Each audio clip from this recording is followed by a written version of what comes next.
Hi, I'm Lewis. And I'm Phoebe, and welcome to The Night is Young.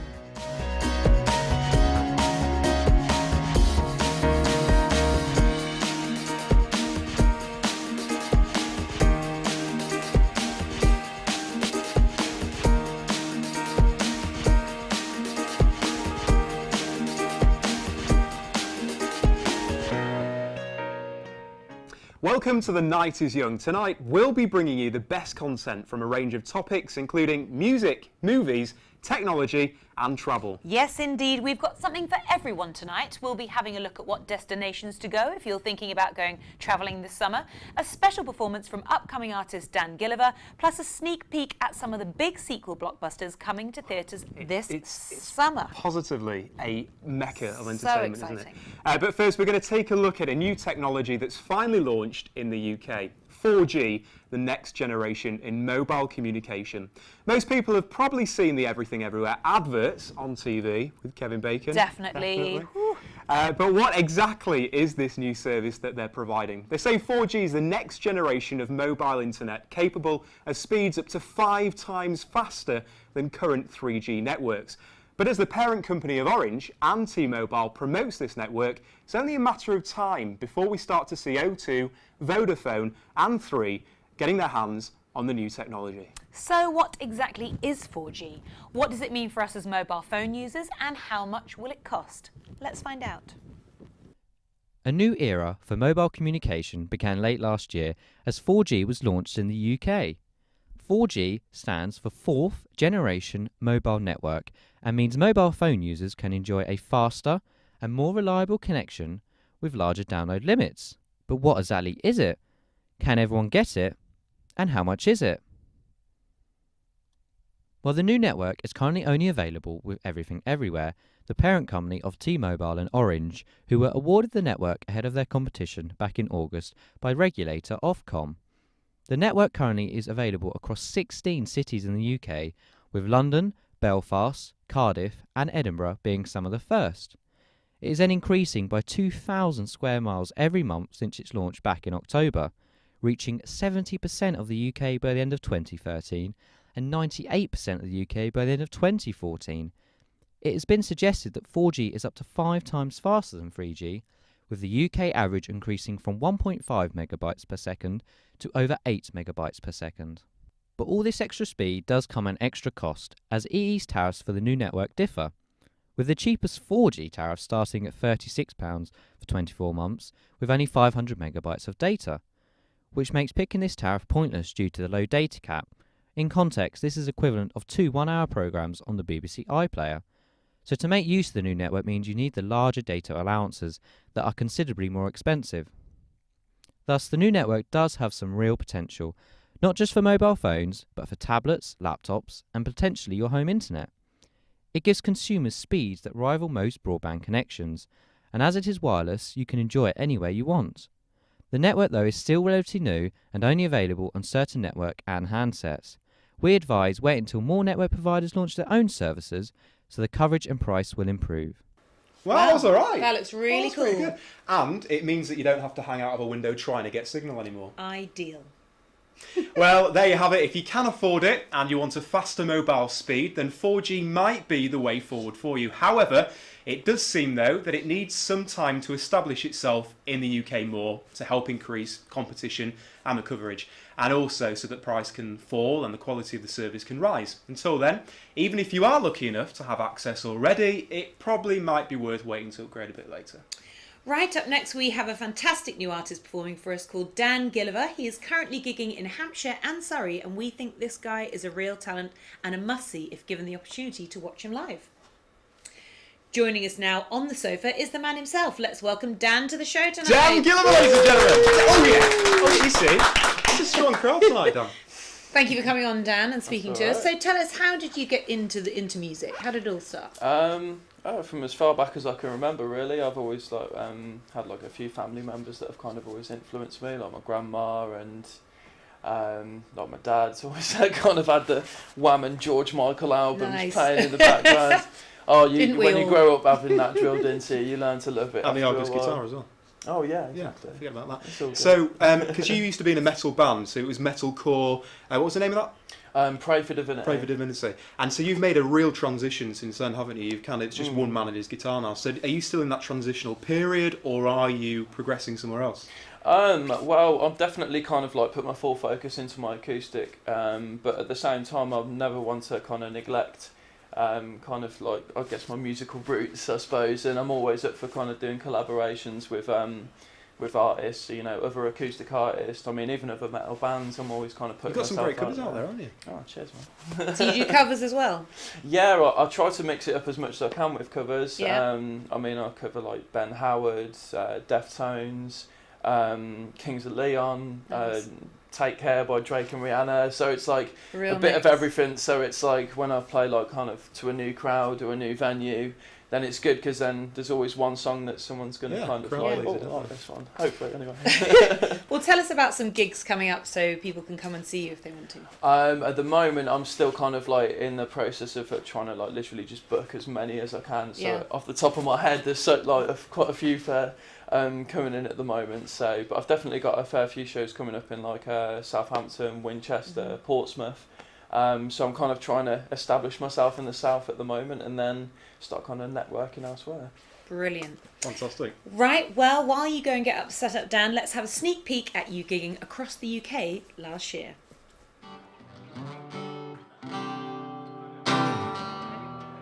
And I wish I could say I will make the same mistakes that I did fall apart. Watch me fall apart.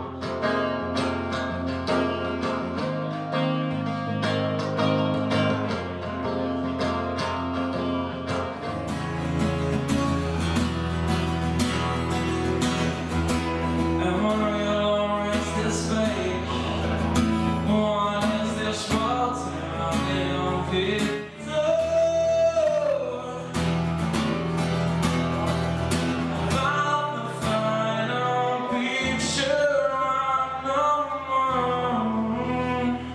Here we go, performing tonight. We've got Dan Gilliver with his new track, Verse of Ice.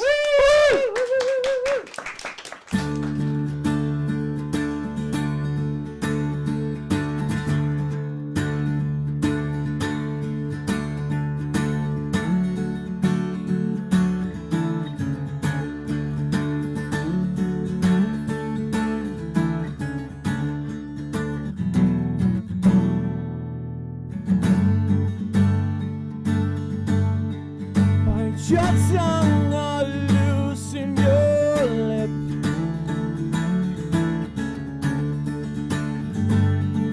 Hold on tight or lose your grip.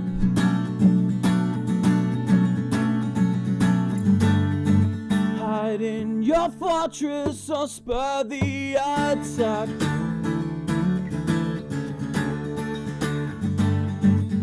Take it easy, I'll hold nothing back. Vice versa, versa, vice.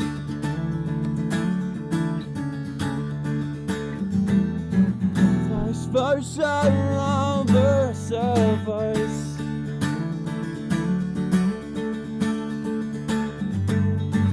Sun clocks out as the moon clocks in.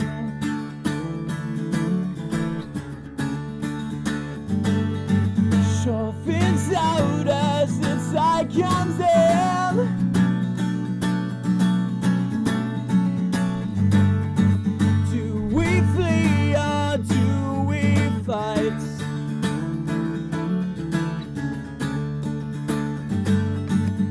Do we fall to the ground or do we take flight?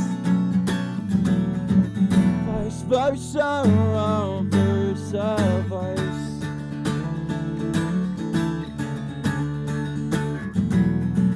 Vice versa, versa, vice.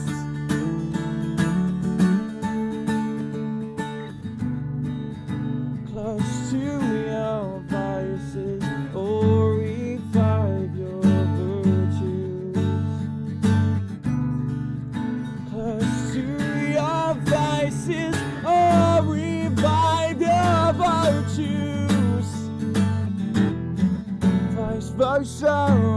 versa, vice.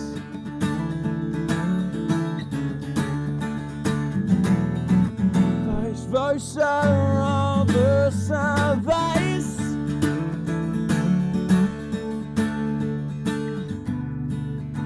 The world doesn't care, but I ain't got a care in the world.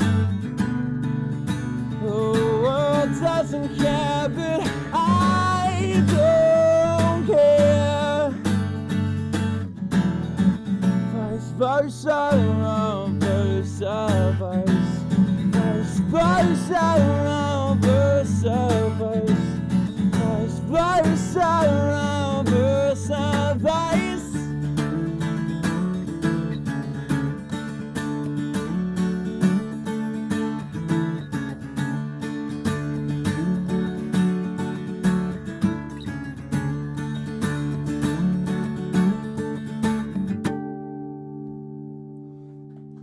Dan, thank you. That was fantastic. Wow. Let's do a round of applause.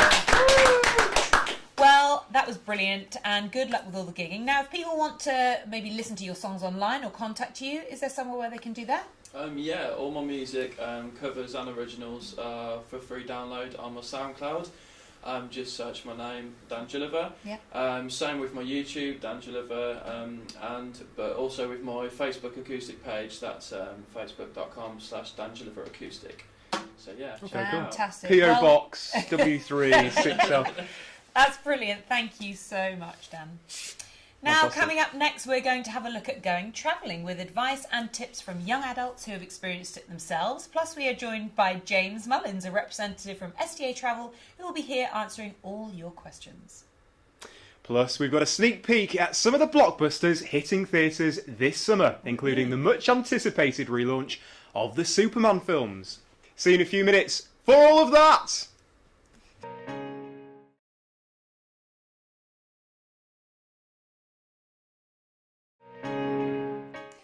Welcome back. Just before the break, we mentioned about going travelling, what countries you should and shouldn't be visiting in 2013 and beyond. We have advice from both previous travellers and industry professionals answering all your questions you need to know. Going travelling now is something not just young adults can do. It's easier than ever to set up these trips if you're going as a group or as an individual. And it's never too late to experience some of the fantastic things out there in today's world. So before we have a chat with James, let's have a look and see where some of the top places to visit were last year and where to look out for in the future.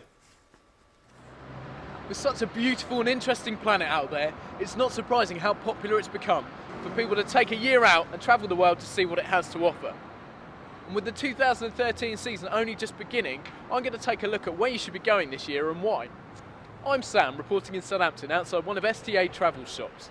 They're one of the biggest companies in the world right now for travel, particularly for young people, with experience dating right back to the late 70s. So let's head in and speak to the guys and find out what's hot and what's not for 2013. So Tom, as the manager here, you're the resident expert on all things travel. Can you tell me what were 2012's most popular destinations and why?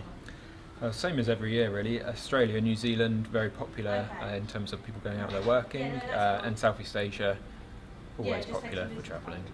Do you think the language barrier plays a part behind Australia and New Zealand being so popular?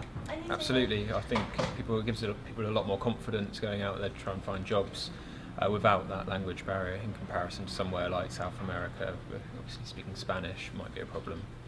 Was last season just as popular as previous ones? Yeah, even more so. It was a lot busier last year than previous years. And what sort of destinations are looking to be recommendable for the 2013 season? I would say South America in general and Southeast Asia, maybe somewhere like Burma, somewhere off the beaten track slightly. And as a top tip from yourself, your personal recommendation for the upcoming season, where would you go?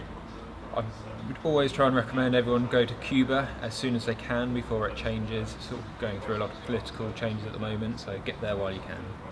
So, some top tips and recommendations there from one of the professionals. But next up is Phil Hall, who after graduation saved up a load of cash and went travelling around the world. Between 2010 and 2011, I went travelling for a year. So I did 4 months in South America, then 4 months in Australia, New Zealand, Fiji, then 4 months in Southeast Asia.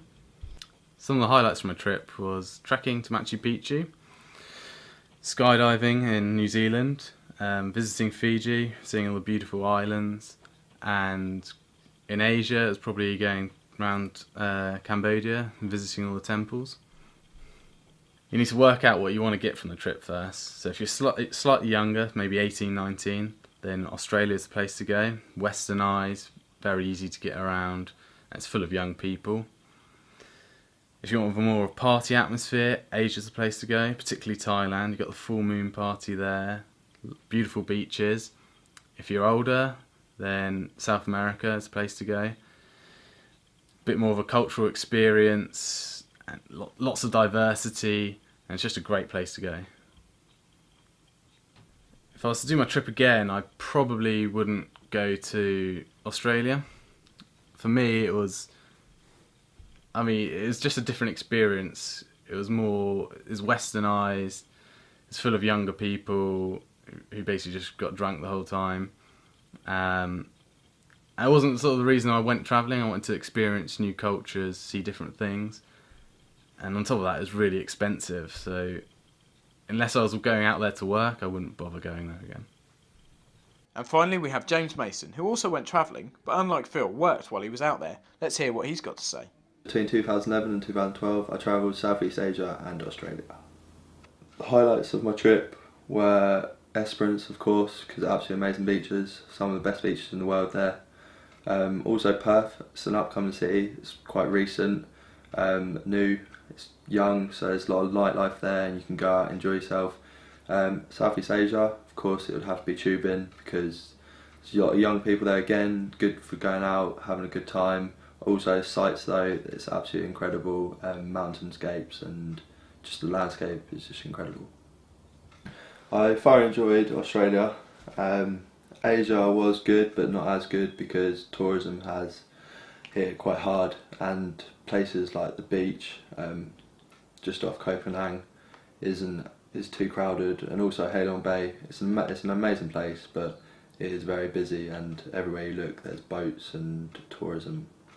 In Australia I worked on a strawberry farm and in an abattoir to earn money to leapfrog between Southeast Asia and Australia. Found it a very good way of travelling. I plan to leave in 2 months to go back travelling and work in Australia again, but this time I plan to go to South America and Canada because it's always been a dream of mine. And South America because my friends have invited me over there to see them, and also the World Cup in Brazil is big appealing for me, so I might go there. Well, there we go. We've had some great advice from a whole range of individuals. Hope this helps when planning your trips away. Good luck. Well, joining us now in the studio is James from STA Travel. Round of applause! Welcome. Woo, woo, woo, woo. Make a mile. So, James, obviously we put that video together there. Do you think that tells the right story of the up-and-coming 2013 season? I do, yeah. Australia and Thailand still are going to be key destinations for this year. Yeah. But then there also are some exciting new destinations that are becoming more popular. Exciting.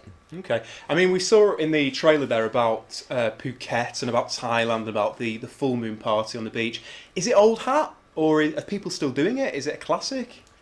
Yeah, I think it is still a classic. I don't think it's going to fade in popularity at all.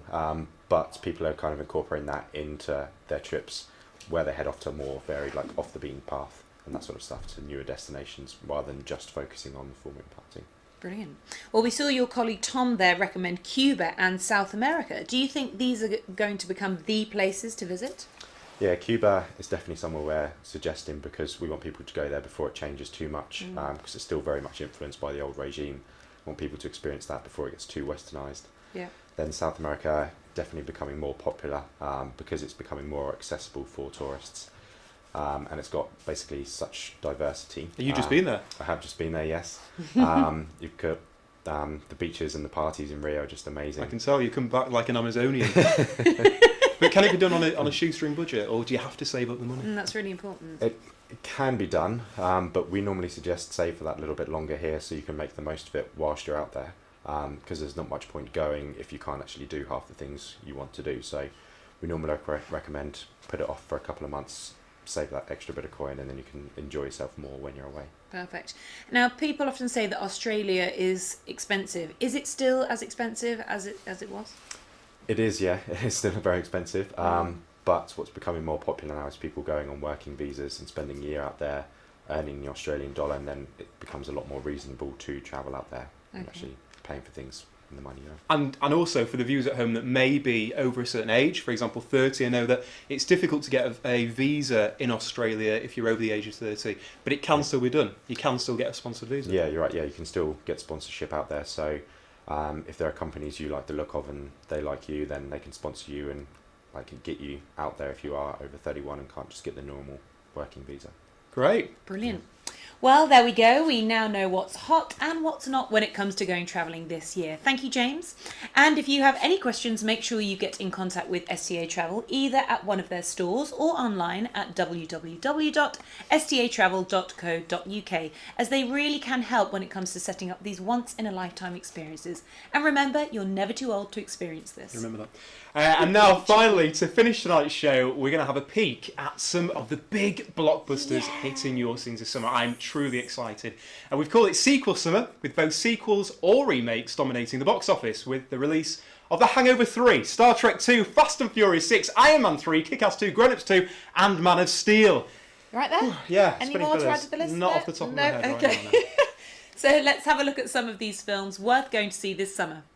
First up, we have The Hangover 3, with the second film not being as popular as the first because it being much the same as the first. But this time, though, there's no wedding and no bachelor party. So what could go wrong, right? Let's have a look. My God, it's got the voice of an angel. It's breathtaking.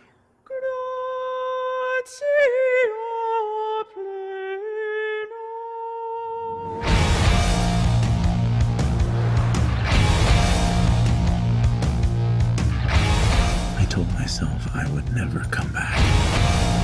Don't worry, it all ends tonight. Someone needs to burn this place to the ground.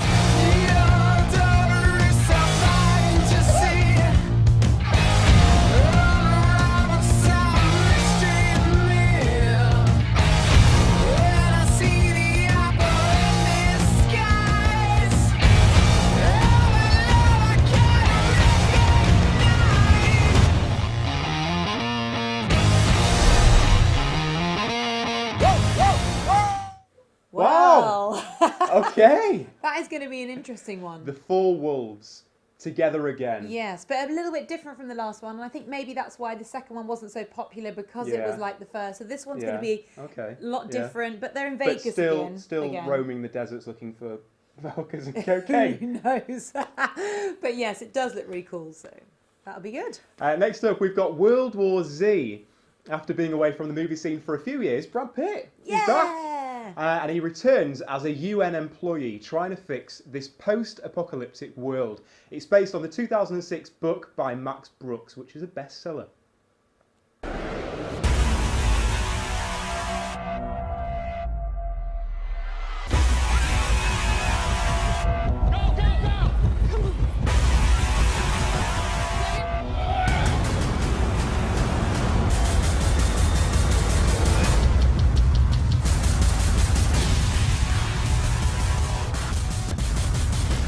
Doing better than we are. I need you to help him. You're asking me to leave my family.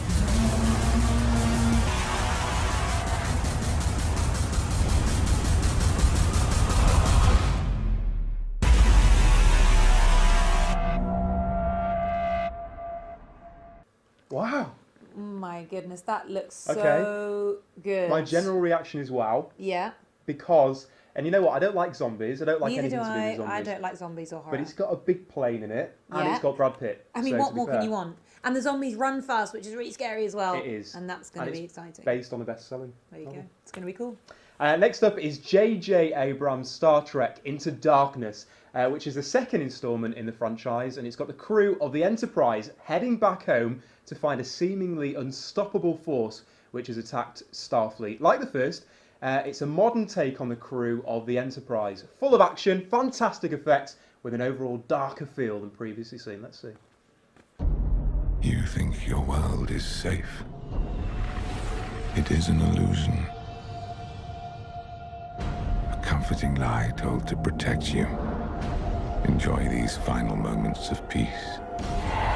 For I have returned to have my vengeance.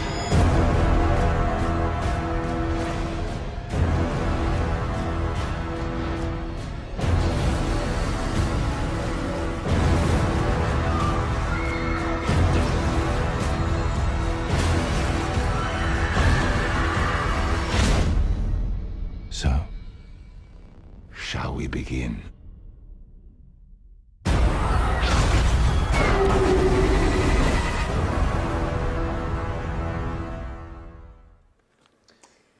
Okay, I'm not convinced. I don't know if I'm so convinced. convinced about this one. Well, we all know why, don't we? Because there's a tiny, tiny issue here that has to be resolved. What's that? Well, you tell us. Benedict Cumberbatch. Yeah. That's not a tiny issue. That's like the big issue that everyone should know about because he's amazing. You know. He's so amazing. I'm really looking forward to it.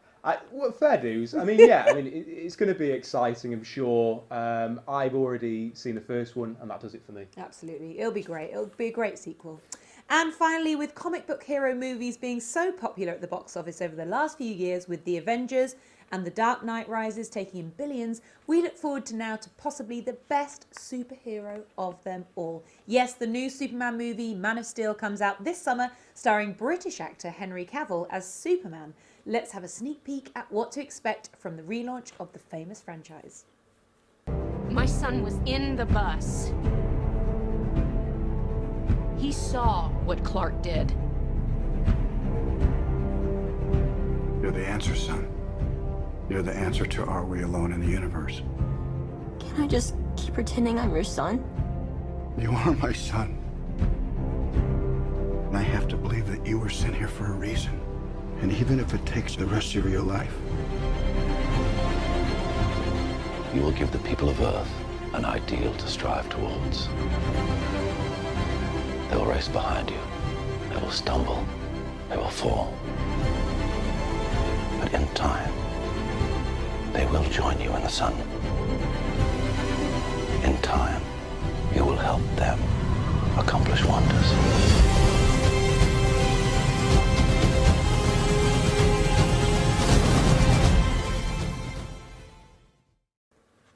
Wow, that's going to be so good. It's going to be a highlight of 2013. And I really like that it's kind of dark. They're doing all these dark remakes of films now. I mean, it's Moody directed by the same guy that directed 300, and it's produced by Christopher Nolan, of course, best known recently for Inception and for the Dark Knight trilogy. So that's got gonna be everything. It's got the brilliant. bells and the whistles. It's going to be Absolutely. fantastic. And it's got British actors as well. What more can you ask for? Okay, well, there we go. That's it for tonight. We hope that you've enjoyed the show and you've learned a few things along the way. Join us next time where we guarantee you the best content and entertainment all in one show. Enjoy the rest of your night. See ya. Bye-bye. Bye.